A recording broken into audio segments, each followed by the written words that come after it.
Good evening everyone, कैसे हैं आप सब। आई होप आप सब बहुत अच्छे होंगे और हम लोग भी बस ठीक ठाक ही हैं।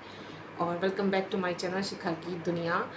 परिस्थितियाँ कभी कभी हम लोगों के साथ ना ऐसे ही खेल खेलती हैं। समय कब कर कौन सी करवट ले जाता है किसी को कुछ भी नहीं पता चलता। कुछ ऐसा ही आजकल मेरे घर में भी हो रहा है। मैंने कम्युनिटी में पोस्ट डाला भी था कि फैमिली में कुछ प्रॉब्लम्स चल रही हैं, इसीलिए ब्लॉग भी अपलोड नहीं हो पाएगा। और वही हुआ है, पिछले 2 हफ्ते से शायद या तकरीबन 10 दिन के करीब हो चुके हैं मैंने कोई वीडियो अपलोड नहीं किया है।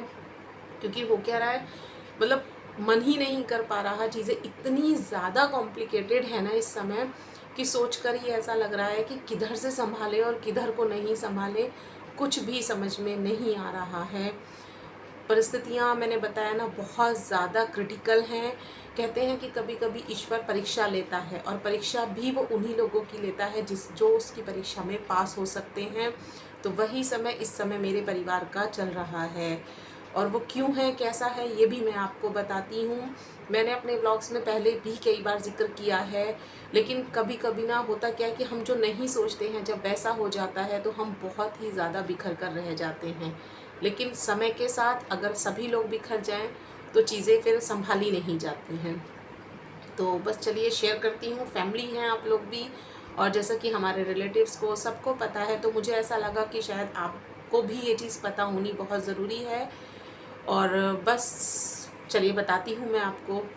दरअसल है क्या कि पिछले कुछ टाइम से ना मैंने आप लोगों को पहले भी बताया है कि मेरी जो छोटे वाली सिस्टर इन लॉ मतलब अश्वथ के पापा से जो छोटी सिस्टर हैं वो बहुत ज़्यादा बीमार हैं। उनकी किडनी का दोनों किडनी जो हैं वो डैमेज हो चुकी हैं और पिछले 2-3 महीने से लगातार उनकी डायलिसिस चल रही है। लेकिन फ़िलहाल की कंडीशन अगर देखी जाए तो तकरीबन हफ्ते भर के करीब हो गया है। वो बहुत ज़्यादा बीमार हैं और डॉक्टर्स फ़िलहाल उनका ट्रीटमेंट कर रहे हैं। लेकिन ट्रीटमेंट में क्या इशू है क्या नहीं है ये कुछ भी अभी समझ में नहीं आ रहा है। और पिछले 5 दिन से तो वो वेंटिलेटर पर ही हैं। हम लोगों ने पापा जी को बताया भी नहीं है, क्योंकि अभी तकरीबन 10 दिन पहले ही मेरे फादर इन लॉ को आया है हार्ट अटैक और डॉक्टर ने उन्हें भी बिल्कुल भी कोई भी स्ट्रेस देने के लिए मना कर दिया है। और जहाँ तक मैं जानती हूँ आप में से सभी लोग ये समझ सकते हैं कि एक फ़ादर के लिए बच्चों का होना ना होना कितना मायने रखता है। अगर बच्चे को छींक भी आ जाए ना तो माँ तो जाहिर कर देती है, बट फादर जाहिर नहीं करते हैं। उन्हें भी उतना ही ज़्यादा दुख होता है कि मैं अपने बच्चे को परेशानी में कैसे देखूं। तो बस यही सब कुछ चल रहा है। पापा जी को अभी डॉक्टर ने 6 से 7 दिन के तकरीबन का टाइम दिया है कि पापा जी के जो स्टंट है या तो वो होगी या जो बाईपास सर्जरी होती है वो होगी।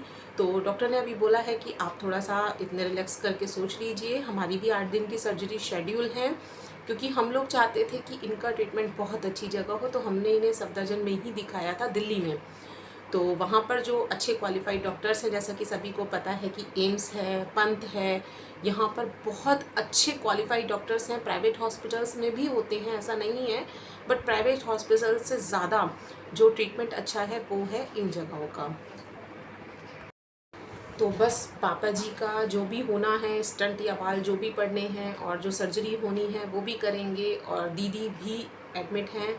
तो चीज़ें ना बहुत ज़्यादा क्रिटिकल हैं और बस दीदी के लिए तो अभी भी बिल्कुल डॉक्टर को हमने यही कहा हुआ है कि डॉक्टर ने कहा है कि हम पूरी कोशिश कर रहे हैं। और हम चाहते भी हैं कि कहते हैं ना कुदरत का करिश्मा कब कहाँ से हो जाता है, कुछ ऐसा ही करिश्मा उनके साथ हो जाए। क्योंकि मेरी सिस्टर इन लॉ जो हैं उनके बच्चे अभी छोटे हैं और बच्चों का छोटा होना और ऐसे में मदर को अगर कुछ हो जाए ना तो बच्चे मतलब सब कुछ ख़त्म हो जाता है। तो मैं नहीं चाहती कि ऐसा कुछ भी हो। भगवान प्लीज़ उन्हें ठीक कर दो, कुछ तो करिश्मा कर दो कि वो खड़ी हो जाएं। जो सर्वाइव देखो उन्हें करना है वो तो वो करेंगी ही, बस हम चाहते हैं कि वो ठीक हो जाए जैसे भी हैं। उनके बच्चों के पास उनकी माँ रहे, क्योंकि किसी भी रिश्ते का खोना क्या होता है ये मुझसे ज़्यादा अच्छे से कोई नहीं जानता। मैंने बहुत सारे रिश्तों को खोया है और बस क्या बताएं आपको। इमोशनल है थोड़ा सा ये ब्लॉग, लेकिन मैं चाहती थी कि मैं आप लोगों के साथ ये चीज़ शेयर करूं। क्योंकि कहते हैं ना कि दुआओं में बहुत असर होता है और किसकी प्रार्थना कहाँ से कैसे लग जाती है कोई नहीं जानता।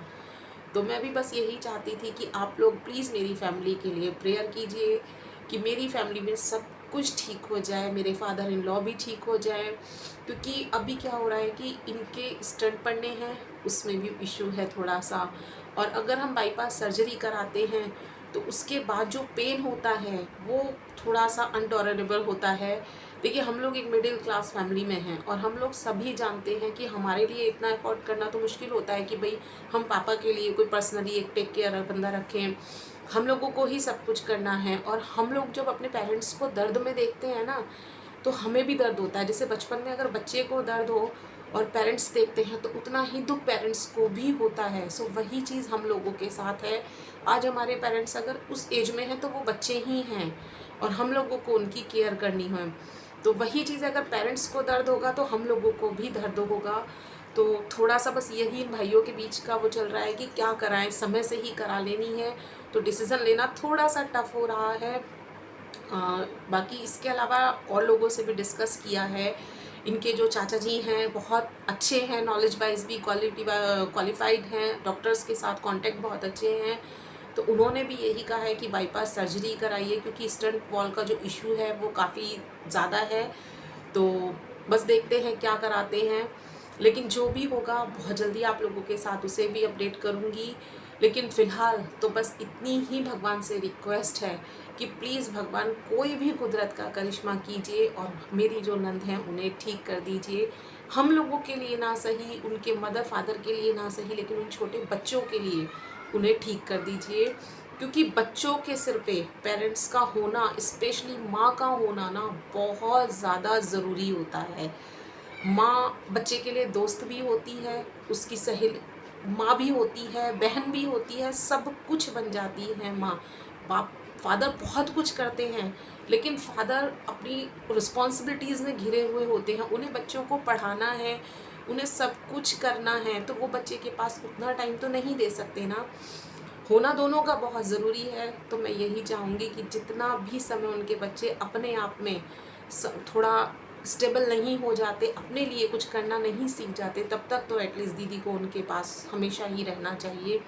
तो प्लीज़ भगवान कुछ तो ऐसा करिश्मा आप कर ही दीजिए कि दीदी बिल्कुल ठीक हो जाएं, अपने बच्चों के साथ दोबारा से हंसने लगें, बोलने लगें। बस इन्हीं चीज़ों में आजकल ना घर परिवार पूरा घिरा हुआ है। और पापा जी की अभी फ़िलहाल छुट्टी हो गई थी, तो पापा को हम लोग अपने साथ यहाँ पर ले आए थे, गाँव में हमने नहीं छोड़ा था।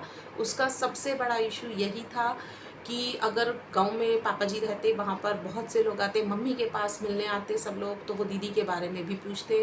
और हम नहीं चाहते थे कि अभी दीदी की कंडीशन जो है वो पापा जी को बिल्कुल भी पता चले कि उनकी एक्चुअल कंडीशन क्या है, क्योंकि हम लोगों ने उन्हें नहीं बताया है कि इस समय दीदी की कंडीशन बहुत ज़्यादा क्रिटिकल है। तो बस इसीलिए और इसी वजह से अभी पिछले 4 दिन से, मतलब जब से पापा जी आए हैं, अश्वथ के पापा भी दीदी को देखने नहीं गए हैं, क्योंकि घर पर एक जने का होना बहुत ज़रूरी है। क्योंकि मैं भी एक मिडिल क्लास फैमिली से हूँ और मेरा जो ससुराल है वो गाँव से बिलोंग करता है। तो कोई पापा जी के मिलने वाले, पापा जी के फ्रेंड सर्कल्स के या कोई भी गाँव से आता है तो मैं थोड़ा घूंघट पर्दे का वो करती हूँ। इसी वजह से मैं सामने नहीं जा पाती और इसीलिए शायद अश्वथ के पापा को भी ना यहीं पर रुकना पड़ता है कई बार।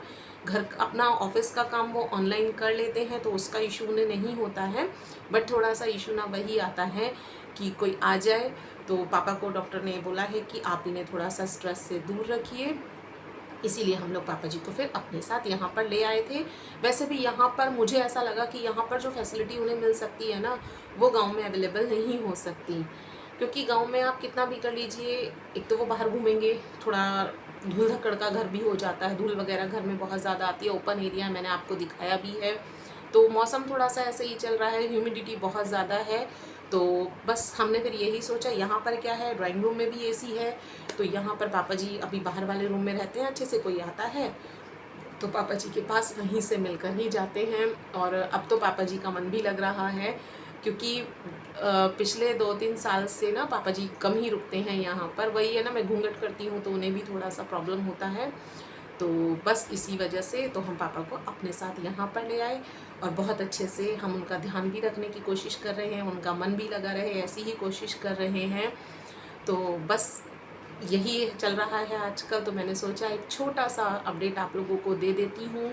और प्लीज़ मैं आप लोगों से यही प्रार्थना कर रही हूँ, आप सभी से मेरी रिक्वेस्ट है कि प्लीज़ मेरी दीदी के लिए, मतलब मेरी सिस्टर इन लॉ के लिए प्रार्थना कीजिए कि वो ठीक हो जाए, भगवान उन्हें ठीक कर दे। क्योंकि मन से ना जो चीज़ आती है वो, दुआएं हम सबकी हैं, हमारे सारे रिलेटिव्स की हैं, लेकिन आप लोग भी हमारी फैमिली है। और कहते हैं ना कि दुआ अनजाने में ही सही, पता नहीं किसकी कहाँ लग जाए। तो बस मैं आप लोगों से भी यही प्रार्थना करती हूँ कि मेरी दीदी के लिए रिक्वेस्ट कीजिए कि वो ठीक हो जाए, हमारे लिए ना सही, अपने पेरेंट्स के लिए ना सही, लेकिन अपने बच्चों के लिए वो ठीक हो जाए। बस इससे ज़्यादा नहीं कह सकती कुछ भी, इतनी ही अपडेट आप लोगों को देनी थी, क्योंकि टाइम भी नहीं मिल पाता अभी मुझे व्लॉग शूट करने का कि क्या चल रहा है। थोड़ा दिखाऊंगी मैं आपको, कोशिश करूंगी जब चीज़ें स्टेबल हो जाएंगी ना, तब मैं कोशिश करूंगी ज़रूर आप लोगों के साथ, पर दिखाऊंगी मैं, पापा जी को भी दिखाऊंगी आपको। बट फ़िलहाल प्लीज़ मेरी दीदी के लिए आप लोग दुआ कीजिए कि दीदी ठीक हो जाए जल्दी से जल्दी, और वो अपने बच्चों के पास वापस चली जाए। Thank you.